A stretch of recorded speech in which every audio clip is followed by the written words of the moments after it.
warahmatullahi wabarakatuh. Perkenalkan, nama saya Andi Dwi Pajarana dengan NIM 12256202065, mahasiswa Intens Muhammadiyah Kolaka Utara, Prodi Teknik Komputer kelas A.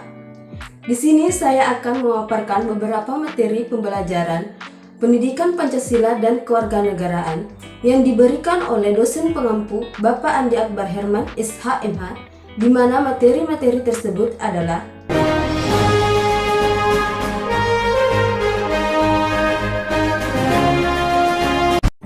Baiklah, materi yang pertama adalah konsep dasar Pancasila dan kewarganegaraan serta fungsi mempelajarinya.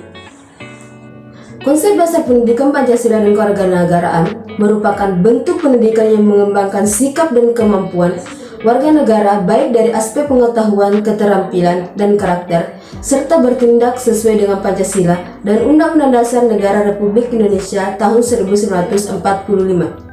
Fungsi dasar Pancasila dan kewarganegaraan adalah sebagai wahana untuk membentuk warga negara yang cerdas dan berkepribadian yang setia kepada bangsa dan negara Indonesia, dengan merefleksikan dirinya dalam kebiasaan berpikir dan bertindak sesuai dengan amanat Pancasila dan Undang-Undang Dasar 1945. Secara garis besar, fungsi Pancasila adalah sebagai dasar negara dan kehidupan berbangsa dan menjadi pedoman umum dalam kehidupan serta kegiatan sosial budaya masyarakat Indonesia. Selanjutnya, konsep Pancasila sebagai falsafat bangsa. Konsep Pancasila sebagai falsafat bangsa. Pancasila yang terdiri dari 5 sila pada hakikatnya merupakan sistem filsafat. Sistem kefilsafatan berarti ajaran-ajaran tentang kegiatan yang saling berhubungan.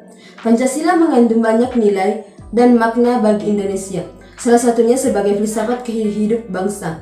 Pancasila disebut sebagai filsafat karena Pancasila digunakan sebagai pedoman dan pengenangan dalam sikap, tingkah laku, dan perbuatan kehidupan bermasyarakat, berbangsa, dan bernegara. Di Indonesia, jika ditinjau dari segi pengertian filsafat, Pancasila merupakan filsafat dalam arti produk sebagai pandangan hidup dan dalam arti praktis.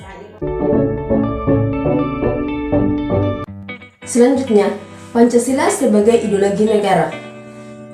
Pancasila sebagai ideologi negara berarti Pancasila dijadikan ideologi sebagai pedoman oleh masyarakat Indonesia dalam menjalankan kehidupannya. Nilai-nilai terkandung dalam kelima asas Pancasila menjadi landasan masyarakat dalam bersosialisasi, kehidupan beragama, dan bekerja sama. Pancasila sebagai ideologi negara adalah pemersatu masyarakat dan pengarah motivasi bangsa untuk mencapai cita-cita.